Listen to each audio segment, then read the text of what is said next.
भवतु निर्विघ्नमस्तु। अंजलो पुष्पाण्यादाय हरिः ओम्।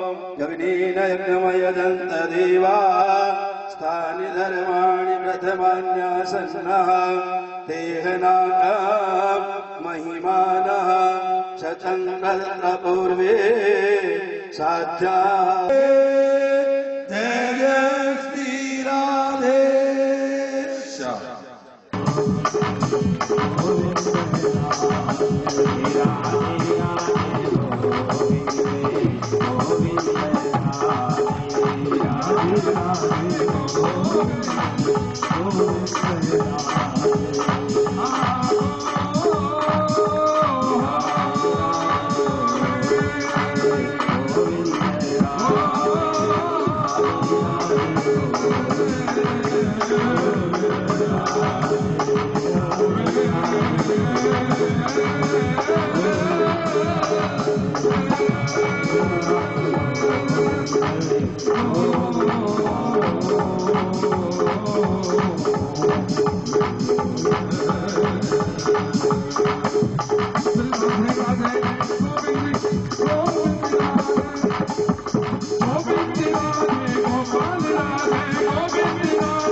श्रीमद्भागवत महापुराण की, श्री व्यास जी महाराज की, श्री सुखदेव जी महाराज की। जय जय श्री राधे श्याम। परम मंगलमय परात्पर अखिलेश्वर अकारण करुणा वर्णालय भक्त वांछा कल्पतरु तड़ुद्यते विनिंदित पीतांबरधारी श्री बालकृष्ण प्रभु की वांगमयी प्रतिमूर्ति श्रीमद्भागवत महापुराण का आज द्वितीय दिवस। कल प्रथम दिवस की कथा के अंतर्गत आप लोगों ने श्रीमद्भागवत के महात्म को सुना। महात्म, महत्व, विशेषताएं, उसकी प्रशंसा कि भागवत श्रवण करने से क्या होता है, कैसे कैसे व्यक्तियों की भागवत श्रवण करने मात्र से ही मुक्ति हो जाती है। तो ये आप लोगों ने इस कथा के विषय में कल सुना कि धुंधकारी ने अपने जीवन पर्यंत बुरे कर्म किए, गलत रास्ते पर वो चले और वेश्याओं के द्वारा उसकी मृत्यु हुई। इसके बाद में उन्हें प्रेत रूप में या प्रेत बनना पड़ा। तो धुंधकारी के निमित्त श्रीमद्भागवत की उनके भाई गोकर्ण जी ने कथा का श्रवण कराया, तो उस कथा के प्रभाव से धुंधकारी की मुक्ति हो गई। कथा श्रवण के नियम भी आपको सूक्ष्म रूप से कल समझाए गए। तो आइए आज श्रीमद्भागवत के प्रथम स्कंद में और हम लोग प्रवेश करते हैं। तो ये श्रीमद्भागवत का प्रथम श्लोक, इसके अंतर्गत जितने भी हमारे पुराण हैं और उन पुराणों के अंतर्गत किसी विशेष देवी और देवता की आराधना की गई है। विष्णु पुराण के अंतर्गत भगवान विष्णु की आराधना की गई, भगवान विष्णु के चरित्र का वर्णन किया गया है। शिव पुराण के अंतर्गत भगवान भोलेनाथ के चरित्र का वर्णन है। मीन पुराण में मीन भगवान का चरित्र का वर्णन है। तो जितने भी हमारे पुराण हैं वो किसी विशेष देवता से परक ग्रंथ है। लेकिन ये जो श्रीमद्भागवत है ना, इसके अंतर्गत सर्वप्रथम जो आराधना की गई है उसमें किसी विशेष देवी या देवता को लक्ष्य बनाकर के नहीं की गई। इसमें मात्र केवल सत्य स्वरूप परमात्मा की आराधना की गई है। उसमें विशेष किसी देवता का नाम उन्होंने नहीं लिया है। तो आइए, तो जन्मादस्य यतोऽन्वयादितिरता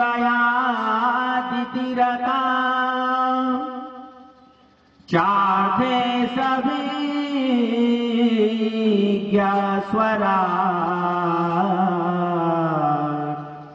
तेने ब्रह्म हृदय आदि कवये मुह्यन्ति सूरया तेजो वारिमृदां यथा विनिमयो यात्रा त्रिसर्गो मृषा धाम्ना स्वेन सदा निरस्ते कुहकम् सत्यं परं धीमहि। सत्यम परम धीमहि, किसकी आराधना की गई? सत्य से। क्योंकि परमात्मा जो है ना, यहां व्यास जी ने सत्य का नाम लेकर के संबोधित कर दिया। ना उन्होंने भगवान विष्णु का नाम लिया, ना शंकर जी का लिया। ऐसा क्यों किया व्यास जी ने?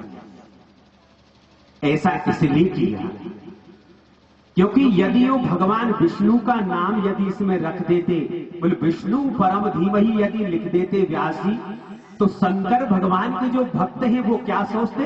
बोले ना भैया, हमको भागवत नहीं सुननी, क्योंकि वो तो विष्णु परक ग्रंथ है। वो विष्णु परक ग्रंथ है, इसलिए भगवान भोलेनाथ के जो जितने भी भक्त हैं वो भागवत श्रवण नहीं करते, क्योंकि कट्टरता होती है ना भक्तों की अंतर्गत। अब यदि इसमें भगवान शंकर का नाम दे दिया जाता, बोले शिवम परम धीमहि लिख दिया जाता, तो भगवान विष्णु के या देवी के भक्त क्या समझते? बोले ना भैया, वो तो उसमें तो शंकर के भगत ही उसको सुनेंगे, हम लोग नहीं सुनेंगे। इसलिए उन्होंने किसी देवी या देवता का नाम इंगित ना करते हुए और मात्र सत्य स्वरूप परमात्मा की इसमें आराधना की गई है। तो ये भागवत का बड़ा महत्वपूर्ण श्लोक है। बोले जन्मादस्य यतोऽन्वयादितिरतः, यानी जिस परमात्मा की इच्छा से ये संसार, इसी सृष्टि बनती है, संसार बनता है, इसका पालन होता है और अंत में इसका संहार हो जाता है। ऐसे वो पूर्ण ब्रह्म परमात्मा, बोले वो कैसे हैं? बोले अविज्ञ, अविज्ञान जिसको जाना नहीं जा सकता, और परमात्मा को सहज में जाना नहीं जा सकता। क्योंकि हमारे संत, हमारे महान पुरुष लोग भी परमात्मा की आराधना करते करते अपना शरीर का परित्याग कर दिया, परंतु उनके परमात्मा के विषय में जानकारी नहीं मिली। परमात्मा को कोई जान नहीं सकता। इसलिए परमात्मा कैसे है? बोले अविज्ञ है। और कैसे है वो परमात्मा? बोले स्वराट, स्वनैव राजते इति स्वराट, जो अपने शरीर में हमेशा विद्यमान रहते हैं उन्हें स्वराट कहते हैं। और बोले अच्युत, भगवान को अच्युत भी कहा जाता है।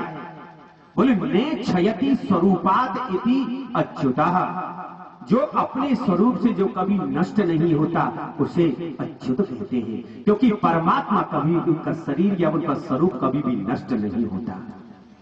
वो जैसे हैं ऐसे के ही वो हमेशा बने रहते, जैसे पहले थे अब हैं और आगे भी रहेंगे, वही तो परमात्मा है। और जो शनै शनै जो क्षीण होता रहता है वही ये संसार का जीव है, जो अपने स्वरूप से कभी गिरते नहीं, जिसे हिरण्यगर्भ ब्रह्मा नहीं बल्कि उसे परमात्मा ब्रह्मा जी को स्वयं बनाते हैं। संकल्प मात्र से वेदार्थक ज्ञान का निरूपण करके जिन्होंने बताया,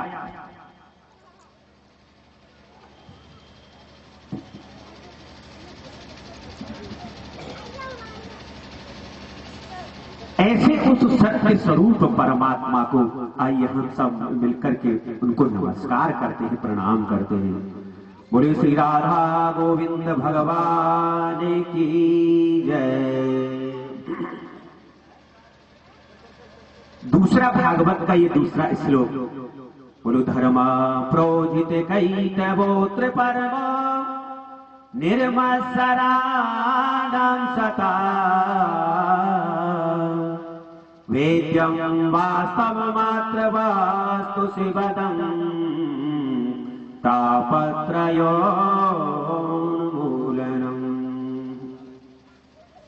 जो श्रीमद् भागवत इसमें दूसरे श्लोक में भागवत के परम धर्म का निरूपण किया गया है। भक्तों, ऐसे भगवान के परम भक्त जो मोक्ष की कामना से रहित जिनका हृदय है, उन महान भक्तों महान पुरुष को जानने के योग्य जो वास्तविक जो वस्तु है भगवान श्री कृष्ण, उनका निरूपण ही श्रीमद् भागवत में किया गया है। तो ये भागवत की कथा कैसी है? बोले भैया शिवदम, ये कल्याण करने वाली ये भागवत की कथा है। भाई भागवत की कथा श्रवण करेंगे तो इससे हमारे जीवन का कल्याण होगा। बोले भैया भगवान का नाम लेने से और क्या होगा? बोले तापत्रयोन्मूलनम, 3 प्रकार के जो दुख हैं हमारे जीवन में, जो 3 प्रकार के कष्ट हैं, यदि भगवान का नाम हम उच्चारित करेंगे तो ये तीनों प्रकार के दुख भी नष्ट हो जाएंगे। इस प्रकार से तो ये श्रीमद् जो भागवत महापुराण है, इसका प्राकट्य इस संसार में कैसे हुआ? फिर भागवत जी का तीसरा श्लोक, जिसमें भागवत का प्रचार प्रसार इस पृथ्वी पर आकर के किसने किया, कैसे किया, इसका वर्णन इस श्लोक में आता है। तुम निगम कल्पतरोर्गलितं फलम् सुख मुखाद अमृत द्रव संयुतम् पिबत भागवतं रसमालयम् मुहुरहो रसिका भुवि भावुकाः। निगम कल्पतरोर गलितम फलम, ये श्रीमद् भागवत क्या है? निगम कहते हैं वेदों को, तो वेद रूपी जो निगम वृक्ष है, उस वेद रूपी कल्प वृक्ष का पका हुआ फल ही श्रीमद् भागवत है। किसका पका हुआ फल?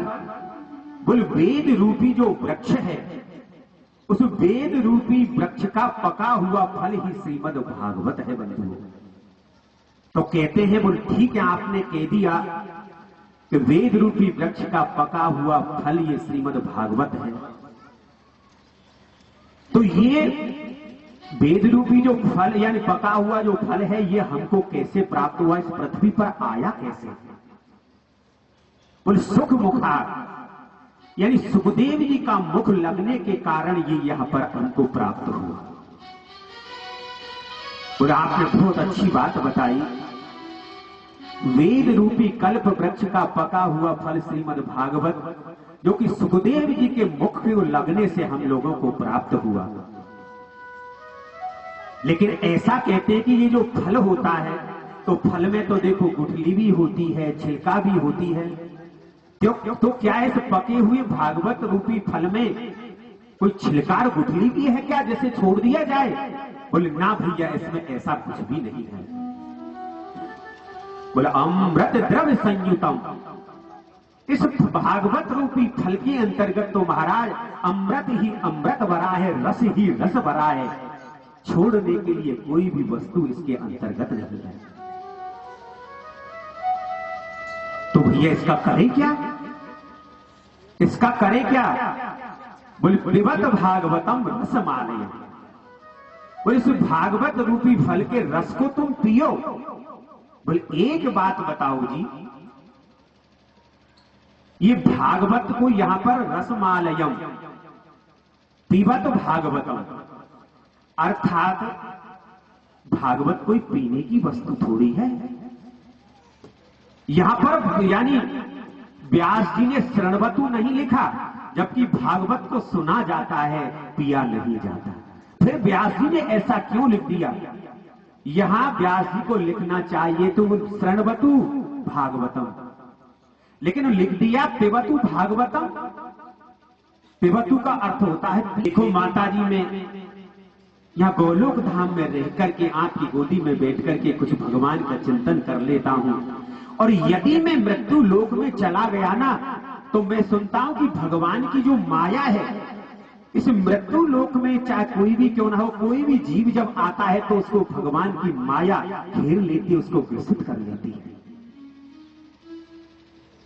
इसलिए जो कुछ माला यहां आपके नाम की कर लेता हूं, प्रभु के नाम की कर लेता हूं, और वहां मृत्यु लोक में यदि गया तो वहां भगवान की माया का असर मेरे ऊपर हो जाएगा, मैं भगवान को भूल जाऊंगा।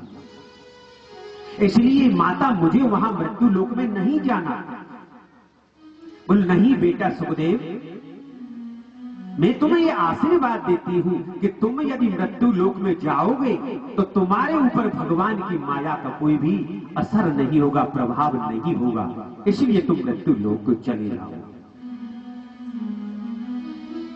सुखदेव जी ने कहा, बोल ठीक है माता राधा रानी, आपका आदेश है।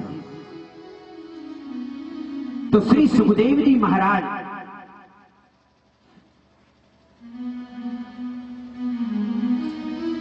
जहां पर यानी बर्फ पड़ती है, हिमालय पर्वत पर जहां अमरनाथ जी विराजते हैं, वहीं उसी गुफा में जाकर के एक नर और मादा पक्षी के जोड़े के माध्यम से और अंडे के रूप में वो संसार में आ गए। और उसी समय वो दोनों पक्षी उस अंडे को त्याग करके और चले गए, लेकिन वहां पर बड़ी तेज हवा का झोंका आया, उससे वो अंडा नीचे गिरा और गिर करके नीचे वो फूट गया। इधर भगवान ने विचार किया कि मेरी लीलाओं का प्रचार प्रसार अब कैसे होगा, कौन करेगा? जिसके माध्यम से सुखदेव जी का प्राकट होना था वो लीला तो समाप्त हो गई है। अब भगवान ने, क्योंकि भगवान के मन का नाम है नारद, जब भी भगवान को कोई भी लीला करनी होती है तो अब नारद जी को अग्रणी करके और भगवान अपनी लीलाओं को संपन्न करते हैं। अब कि अब कैसे सुखदेव का प्राकट्य हो, तो उन्होंने नारद जी को माध्यम बनाकर उसकी लीला को संपन्न कराने का निश्चय किया। नारद जी भगवान के ध्यान में लीन है, उसी समय भगवान उनके नारद जी के ध्यान में गए। बोल जाओ नारद, कोई ऐसी लीला करो जिससे कि सुखदेव का इस संसार में प्राकट्य हो। तो प्रभु जैसा आदेश, उसी समय नारद जी ने विचार किया। बोले देखो, मैंने यानी भगवान भोलेनाथ और मां भगवती जगदम्बा पार्वती में कभी झगड़ा होते हुए नहीं देखा। भगवान विष्णु लक्ष्मी में भी झगड़ा करा चुका हूं, ब्रह्मा ब्रह्माणी में यानी झगड़ा करा चुका हूं, लेकिन भगवान भोलेनाथ और मां भगवती जगदम्बा में कभी झगड़ा नहीं हुआ। तो मैं ऐसा कोई कार्य करता हूं जिससे कि सुखदेव जी का प्राकट्य भी हो जाए और थोड़ा सा मनोविनोद भी हो जाए। सीधे नारद जी महाराज चल करके जहां पर मां भगवती जगदम्बा भोलेनाथ विराजते हैं, आश्रम में सीधे पहुंच गए। लेकिन वहां पर भगवान भोलेनाथ नहीं है, वो गुफा में जाकर के भगवान का ध्यान कर रहे हैं। उस समय आश्रम में केवल माता भगवती पार्वती बैठी हुई है। जैसे ही नारद जी वहां पर पहुंचे तो उन्होंने बड़ा स्वागत किया। बोले आओ आओ नारद जी आओ, बहुत दिनों में आना हुआ। वैसे नारद जी को गुरु भी मानती है मां पार्वती, लेकिन जो नारद जी हैं उनका भाव पार्वती माता के प्रति माता का भाव है। इसलिए उन्होंने कहा, बोले क्या आना माते, अब आजकल हमने इधर उधर आना जाना बंद कर दिया है। बोले क्यों? कि वो इसलिए कि आजकल वास्तव में प्रेम रहा नहीं। आजकल यदि संसार में किसी से यदि कोई प्रेम है तो मात्र वो स्वार्थ से जुड़ा हुआ है। आज यदि हमारे गृहस्थ जीवन में भी यदि एक मां और बाप यानी बाप और बेटे का यदि संबंध है तो वो भी स्वार्थ का संबंध है। यदि पति और पत्नी का यदि हमारा कोई संबंध है तो वो भी उसमें भी स्वार्थ छुपा हुआ है। भाई भाई का यदि संबंध है तो उसमें भी स्वार्थ है। या संसार में कोई भी जितने भी हमारे संबंध हैं उन संबंध में पवित्रता नहीं है, वो सब स्वार्थ से जुड़े हुए हैं। हर पत्नी चाहती है अपनी पति से, स्वार्थ क्या होता है पत्नी का कि ये मेरी सेवा शुश्रूषा करे, मेरा पालन पोषण करे, मेरा जीवन यापन करे। ये एक पत्नी का पति से स्वार्थ होता है। पति का अपनी पत्नी से भी यही स्वार्थ होता है कि ये पत्नी आगे चलकर के मेरी वंश की वृद्धि करे, ये उसका स्वार्थ होता है। एक बाप का बेटे से स्वार्थ का संबंध होता है। बाप चाहता है कि ये बेटा आगे चलकर के वृद्धा अवस्था में जाकर के मेरी सेवा और शुश्रूषा करेगा। और एक बेटे का बाप से भी स्वार्थ का संबंध है कि जो भी बाप की संपत्ति है वो सब संपत्ति मुझे ही तो मिलेगी, ये उसका भी संबंध है। संसार में कोई भी ऐसा संबंध नहीं जिसमें स्वार्थ नहीं है मेरे बंधुओं। इसलिए नारद जी कहते हैं, बोले माता इसलिए मैंने आजकल हर जगह आना जाना बंद कर दिया है। उन्होंने कहा देखो नारद तुम ठीक कहते हो, हमें संसार से लेना देना क्या, संसार में स्वार्थ के संबंध है तो बने रहे, लेकिन देखो तो सही हमारे यहाँ पर स्वार्थ को तो फटकने भी नहीं दिया जाता। तुम अच्छी तरह से जानते हो नारद कि तुम्हारे भोले बाबा और मुझ में कितना प्रेम है। हमारे स्वार्थ को तो फटकने भी नहीं दिया जाता। बोले हाँ माता ठीक कहती हो। बोले अच्छा कितना प्रेम है? हाँ। बोले नारद तुम्हें क्या बताऊं। बोले गोपनीयम गोपनीयम गोपनीयम प्रयत्नता, यानी तुम्हारे भोले बाबा मुझसे इतना प्रेम करते हैं नारद कि मैं शब्दों में भी वर्णन नहीं कर सकती। अरे जो गोपनीय, जो गुरु के द्वारा प्रदत्त जो मंत्र होता है उसे किसी दूसरे व्यक्ति को नहीं बताना चाहिए, ऐसा शास्त्र कहते हैं। लेकिन तुम्हारे भोले बाबा मुझसे इतना प्रेम करते हैं कि दिन में एक बार नहीं 10-20 बार उनके गुरु के द्वारा दिए हुए गुरु मंत्र को मुझको कह करके और वाचन करके सुनाते हैं। इससे बड़ा और कितना प्रेम करते हुए तुम्हारे बाबा हमसे। और क्या बताऊं मैं नारद, और मैं तुम्हें क्या उदाहरण पेश करूं। अरे जिस समय संसार के अंतर्गत जब किसी सांसारिक बच्ची का जब विवाह होता है ना, तो उस समय पंडित जी लोग भी कहते हैं बोले भैया कि तुम्हारा जो दाम्पत्य जीवन है, जैसा प्रेम भगवान भोलेनाथ और मां पार्वती का जो प्रेम है, ऐसा प्रेम भी तुम्हारे हमेशा जीवन में बना रहे। हमारा उदाहरण वो संसार में दिया जाता है नारद, तो इससे बड़ा प्रेम का मैं उदाहरण और क्या दे सकती हूँ। हमारे यहाँ स्वार्थ को भटकने ही नहीं दिया जाता है।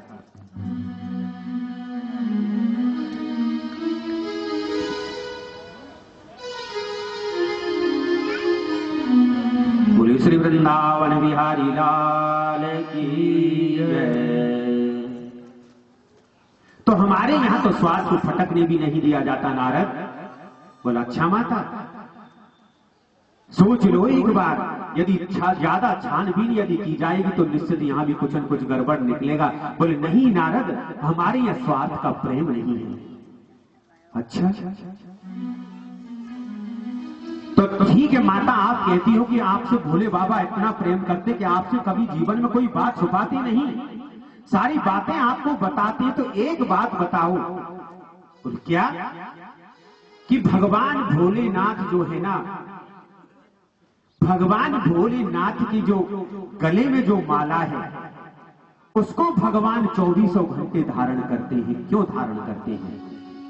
ये बात आपको बताई माता? बोली ये बात तो मुझे कभी नहीं बताई। तो तुम तो कहती मुझसे इतना प्रेम करते, अरे खाक प्रेम करते हैं क्या तुमसे वो? ये छोटी सी बात आज तक आपको नहीं बताई कि वो मुंडों की माला क्यों धारण करते हैं। और वो उसमें जो मुंड लगे हुए हैं वो किनके मुंड हैं, ये बात बताई। बोल नारद जी ये बात भी मुझे आज तक उन्होंने नहीं बताई।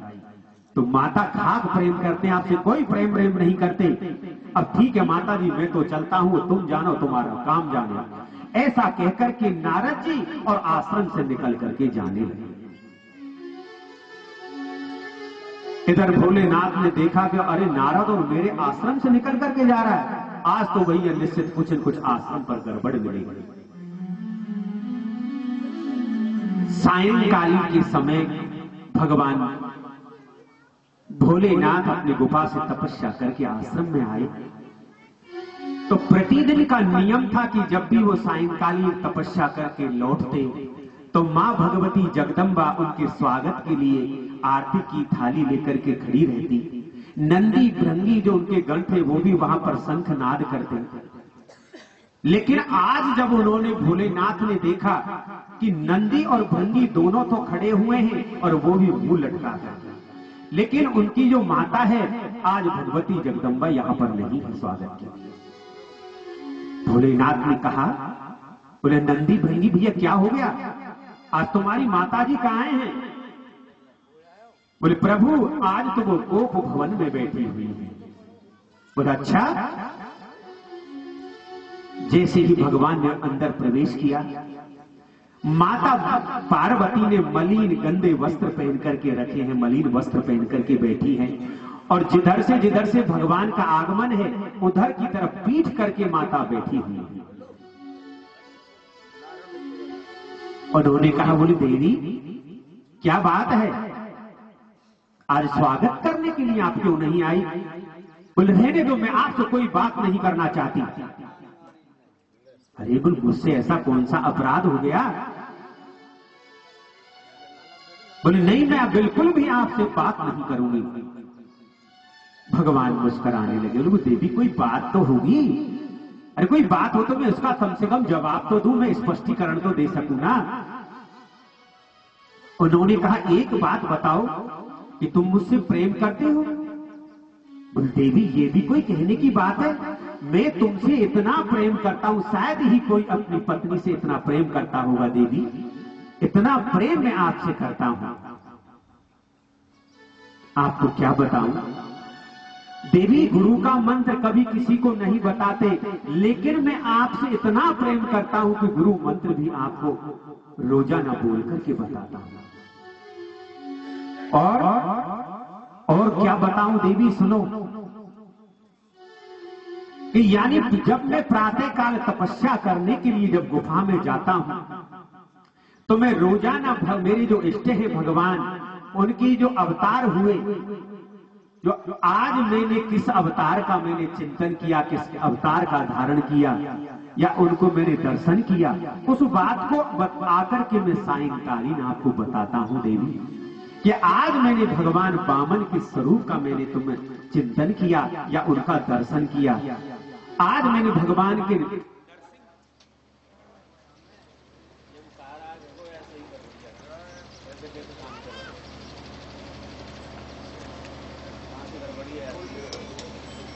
वो कौन सी जड़ी बूटी खाई है प्रभु वो तो बताओ। बोल देवी मैंने यदि कोई जड़ी प्राप्त की है तो मेरे अमर कथा को सुना है, इसलिए मुझे बार बार शरीर धारण नहीं करना पड़ता और शरीर त्यागना नहीं पड़ता। भगवती ने कहा, बोल प्रभु वो अमर कथा तो मैं भी सुनना चाहती हूं। माता ने चरण पकड़ लिए, बोल प्रभु वो अमर कथा तो इच्छा सुनने की मेरी भी है, कृपा करो उस अमर कथा को सुनाओ। बोल देवी ठीक है, यदि तुम चाहती हो तो मैं अमर कथा आपको अवश्य सुनाऊंगा। ये अमर कथा अर्थात ये अमर कथा ही श्रीमद् भागवत कथा है ना, यही अमर कथा है। लेकिन इस कथा के देवी सुनने के कुछ अपने नियम और विधान होते हैं कि जिस समय में कथा जब कहूंगा उस समय में एक मेरे नेत्र बंद करके आपसे कथा आपको सुनाऊंगा, और जब कथा सुनाऊंगा उसमें बीच बीच में आपको हाजी हाजी कहना पड़ेगा, भाई जब कोई कहानी सुनाते हैं ना वृद्ध लोग हमारे, तब कहते बोले भैया बीच में हुंकारा देते रहना, ऐसे हाजी हाजी आपको बीच में बोलना पड़ेगा। बोले बिल्कुल प्रभु। और देवी चारों तरफ ध्यान करके नजर उठा करके देखो, कोई अनाधिकारी व्यक्ति तो कथा सुन तो नहीं, सुनेगा तो नहीं। इसलिए चारों तरफ मां भगवती ने जैसे ही देखा कि कहीं भी उन्हें कोई जीव जंतु भी नहीं दिखाई दिया, पीछे देखा तो एक फूटा हुआ एक अंडा वहां पर पड़ा हुआ है। और नियम होता है कथा श्रवण करने का देवी कि जहां तक कथा सुनाने वाला व्यास उसकी नजरें जहां तक जाए तो सामने बैठ करके ही कथा श्रवण करनी चाहिए। व्यास पीठ से ऊपर बैठ करके भी कथा श्रवण नहीं करनी चाहिए। देवी ये कुछ नियम है। बोले प्रभु आप चिंता ना करें, आप कथा श्रवण कराइए। भगवान भोलेनाथ ने एक वृक्ष के ऊपर एक शिला पर, वृक्ष के नीचे शिला पर अपना आसन लगाया, अपने नेत्र बंद किए। माता भगवती का नीचे आसन लगा हुआ है, माता पार्वती उस पर विराजित है। भगवान ने अपने नेत्र बंद किए और कथा सुनाना आरंभ किया।